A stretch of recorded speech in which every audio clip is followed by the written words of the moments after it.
Hi guys, welcome back to my channel. How are all my loyal viewers who've been waiting for the next installment of the Paranormal Activity discussion? Since we covered the third film yesterday, and for those of you who haven't watched it yet, feel free to check out the playlist that's already available. Now we're going to move on to the next sequel, titled Paranormal Activity 4, released in 2012. In this film, we'll be following Hunter's story after he was taken by his aunt, who had been possessed by a demon.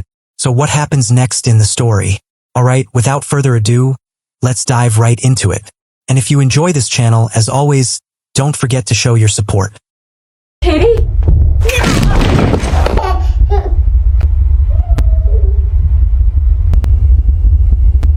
As we know from the previous sequel, after taking down Daniel, Christie, who was already fully under the demon's control, immediately left, carrying Hunter off to who knows where. Stop! Please!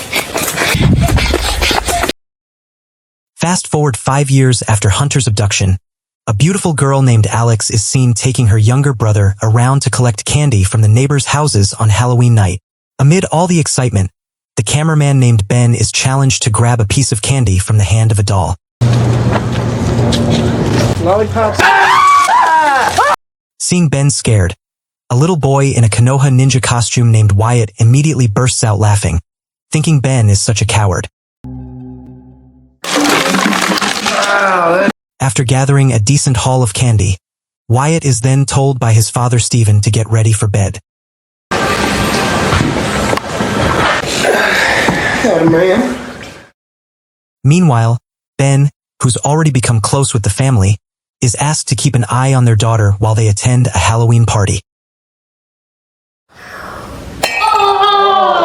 As midnight approaches, Alex says goodbye to her dad and heads off to join the Halloween festivities. The next day, Ben pays another visit to Alex's house. As it happens, Stephen asks Ben to stay with Alex while he and the rest of the family go out for a trip. Getting such a golden opportunity, Ben of course immediately agrees, since it means he can spend some one-on-one time with Alex. A few hours later, after they've had a meal, Alex, still looking a bit shy because she's worried her dad might have set up hidden cameras, finally suggests they head to the treehouse in the backyard to hang out together. Is the playhouse, otherwise known as my castle.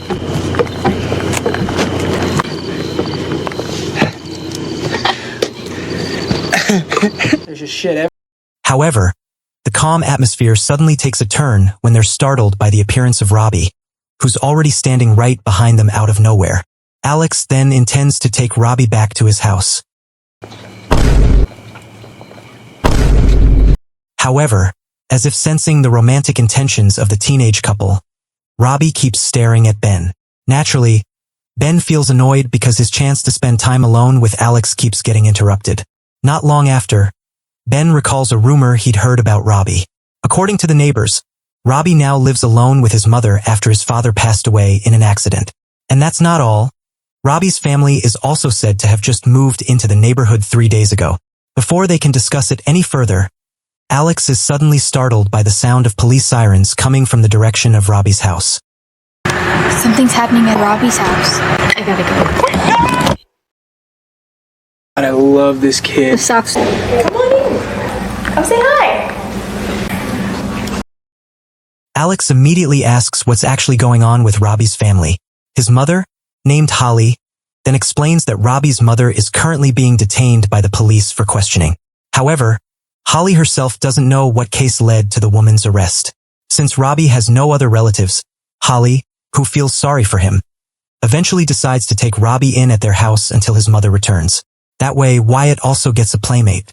As evening approaches, Alex is told that from now on, Robbie will be staying at their house until both his parents come back. In the middle of their conversation, Alex suddenly finds it strange when she hears someone knocking on her bedroom door. Only gonna get. Wait. Where are you going?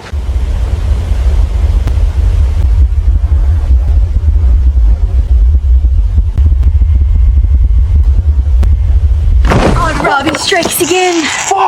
When Alex opens the door and steps back inside, she assumes her mother just told her to go to sleep. Unbeknownst to them, a dark shadow slowly glides past from the direction of the bathroom. After that, Alex decides to get some rest. The next day, Ben, who's just arrived, intends to show something to Alex. But Alex is immediately taken aback when she sees Robbie fast asleep in her room.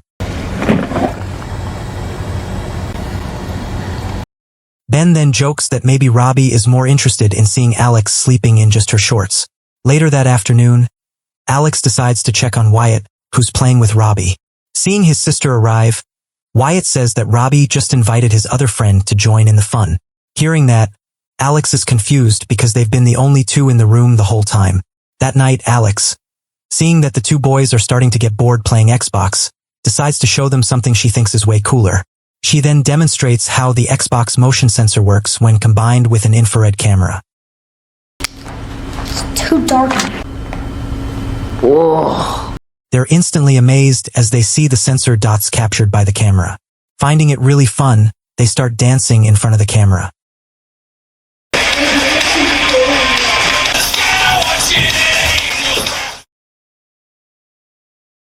Feeling that something was off, they decided to check last night's footage. They were both startled as the camera captured a mysterious figure appearing to stand right next to Robbie. Even so, Ben tried to stay optimistic. In his opinion, the phenomenon was most likely just a light reflection effect caught by the camera. Around 3 in the morning, Alex, who woke up to a strange noise coming from the living room, went out to investigate. When she checked, she was instead left confused by what she saw. Have a nightmare? I couldn't sleep. What was that? Robbie, what was that? The next day, while Alex was having a video call with Ben told her that he thought he saw something pass through the hallway outside Alex's room. Hearing that, Alex immediately panicked, especially when their video call connection suddenly became disrupted, as if something was interfering with it. I can't hear you.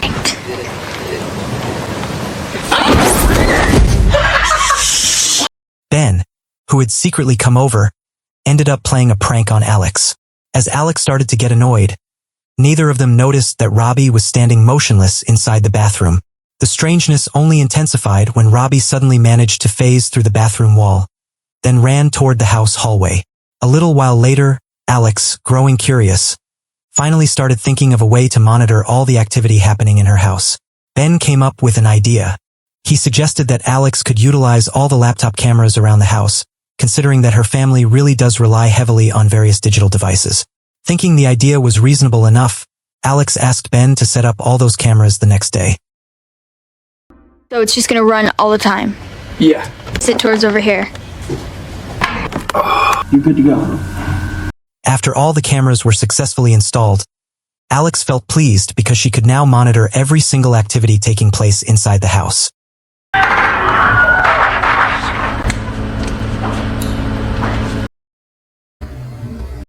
Eventually, at exactly 3:30 in the morning, while Robbie was playing with his mysterious friend, the camera once again captured a dark shadowy figure running around alongside Robbie and Wyatt. However, as soon as the lights suddenly turned on, the figure vanished without a trace. Seeing that both kids were still awake in the middle of the night, Holly, now getting irritated, immediately told them to go to sleep.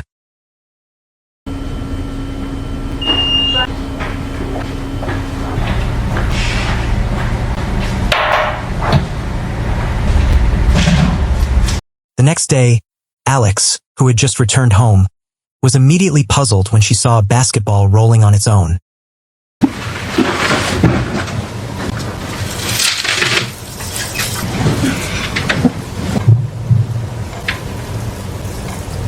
And that wasn't all. While she was lying down in her room, Alex suddenly panicked after hearing a loud crashing sound coming from another direction.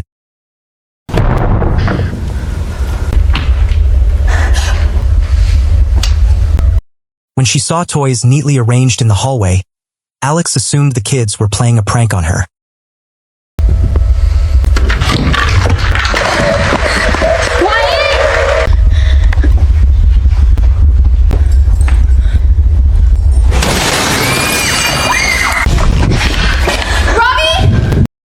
Alex was shocked when a chandelier nearly fell right on top of her.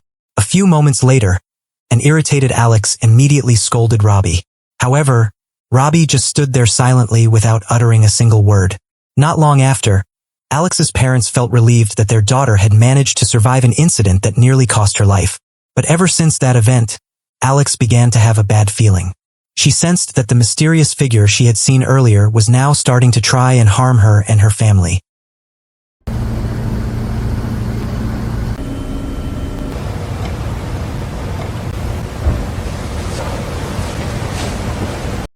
At exactly 2 in the morning, Alex mentioned that she was curious after seeing many cars arriving at Robbie's house.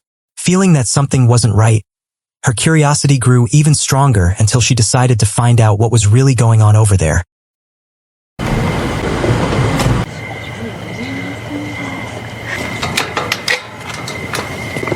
Hi, can I help you? Sorry. What do you think was happening at Robbie's house? Let's just pretend we don't know yet.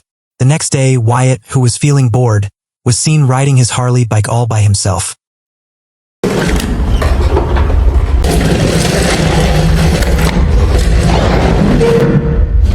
However, instead of being scared, Wyatt actually looked completely amazed by something he was experiencing.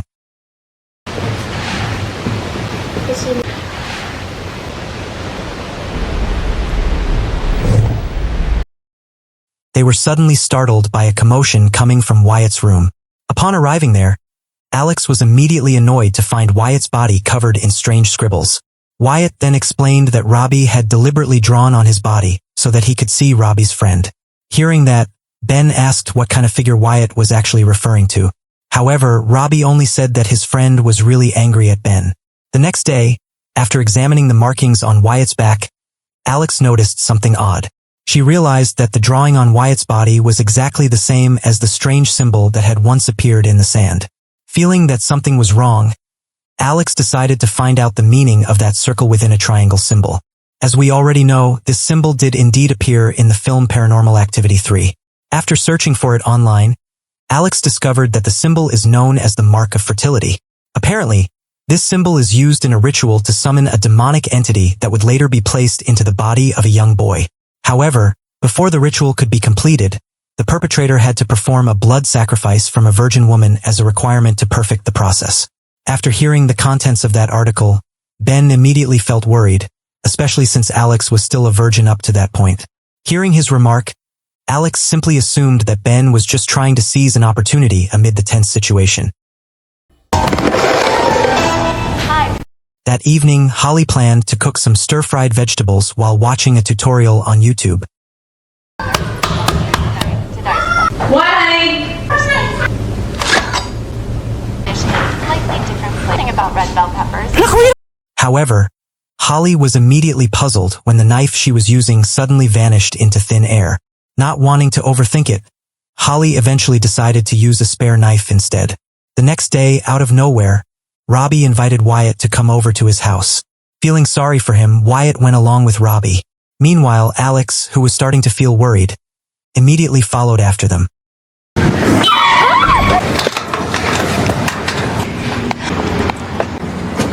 Hello? When no one answered her calls, Alex was forced to enter alone to make sure her little brother was okay. Hello? Hello? Is anybody home?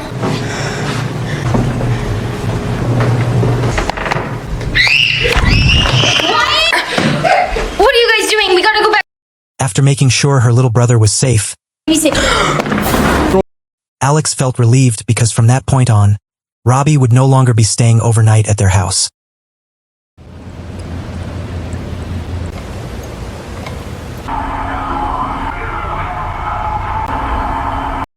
Entering the following night, Stephen, who was watching television, was suddenly bewildered when he saw a laptop playing YouTube videos all by itself.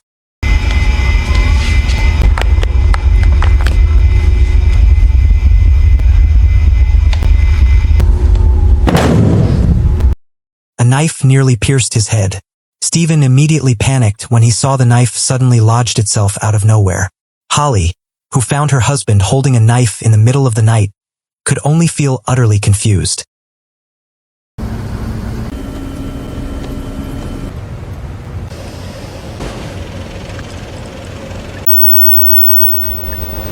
The next night, more strangeness occurred. Wyatt, who woke up at exactly 3:30 in the morning,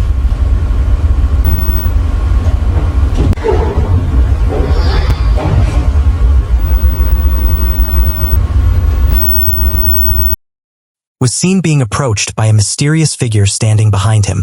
Then, while staring at the television screen, Wyatt was puzzled when he heard a voice telling him that he was actually an adopted child named Hunter. It turned out that all along, Wyatt was indeed Hunter. It's not Hunter. What are you doing? Christie's child who had been kidnapped years ago, Stephen, who woke up because of the commotion, immediately tried to calm down his terrified son.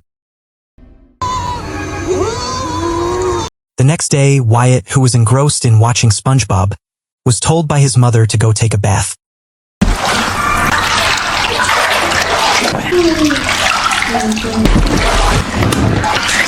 A few moments later, Wyatt was asked to wait for a bit because Holly had to step into the kitchen.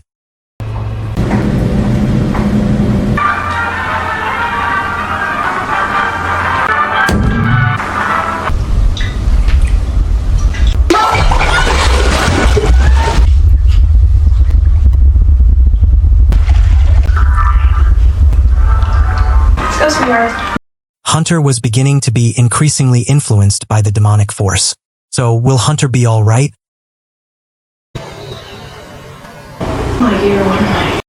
As midnight approached, Hunter, who was now under the demon's influence, began to intend doing something to his sister, who was still a virgin.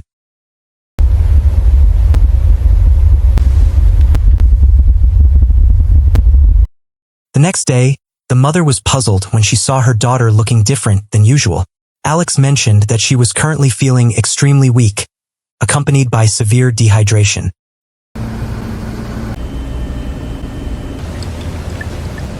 What'd you say? What did your parents say about his... Meanwhile, her younger brother's condition was becoming increasingly concerning. Out of nowhere, the grandfather suddenly appeared inside Alex's house. And as always, he still showed up in his signature style, wearing a white tank top and a pair of shorts. That'll be perfect. Yeah, I know. In the middle of their conversation, Alex was suddenly surprised when she heard the garage door opening on its own. Feeling that something wasn't right, Alex immediately rushed toward the garage.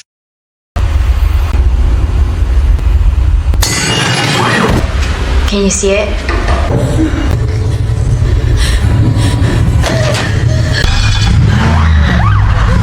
However, she ended up getting trapped inside when the garage door suddenly closed by itself, while the car engine started running with no one behind the wheel.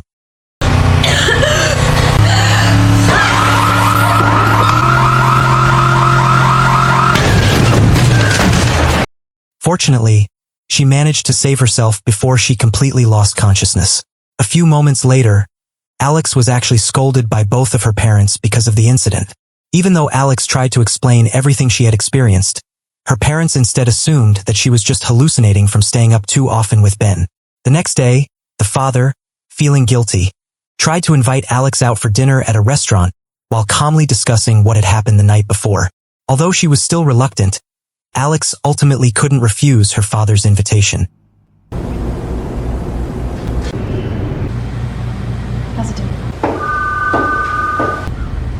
While the house was quiet, a mysterious figure once again managed to slip inside. Without wasting any time, the intruder headed straight to Hunter's room and urged him to come and meet his destiny. Meanwhile, Holly suddenly sensed a strange aura coming from the direction of the television.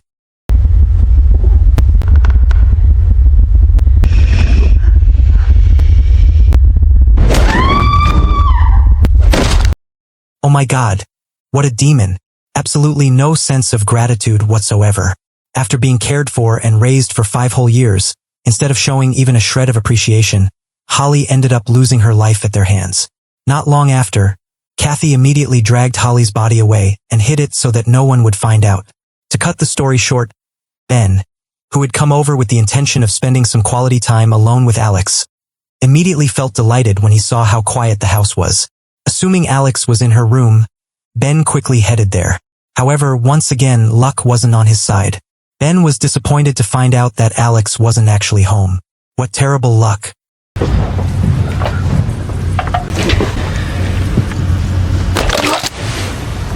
That poor bachelor Ben ultimately ended up losing his life after his neck was twisted in a horrifying manner. After that, Kathy promptly concealed Ben's body inside a closet. That evening, Stephen, who had just arrived home, was puzzled to see Wyatt together with Kathy. After that, Alex was told to head back home first. Upon arriving at the house, Alex immediately felt something was off because the atmosphere inside was eerily silent and unsettling.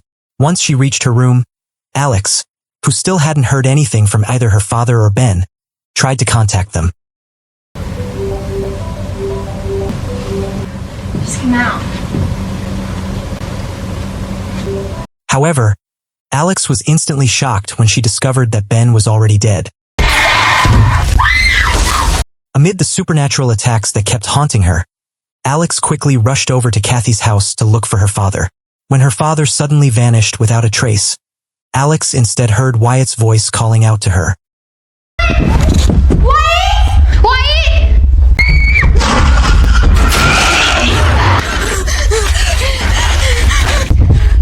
Wyatt, come on, we have to go right now! After successfully locating Hunter, Alex, not wanting to waste any time, immediately urged her little brother to flee with her. However, it was all too late. Poor Alex ultimately met her end after being sacrificed as a virgin offering by that sinister cult. And with that, the film comes to an end. So what do you guys think? This movie was pretty terrifying, wasn't it? If I had to sum it up, this cult was absolutely incompetent when it came to taking care of Hunter. I mean, they actually let him stay in an orphanage until he was eventually adopted by Alex's family and raised for 5 whole years. And the irony is, instead of repaying that family's kindness, they ended up taking out Alex and her entire family. I think that's enough for this review and discussion of the film Paranormal Activity 4 from 2012. Don't forget to like, comment, and subscribe so you don't miss out on other exciting videos. Thanks for watching and see you in the next video. Bye bye. ****.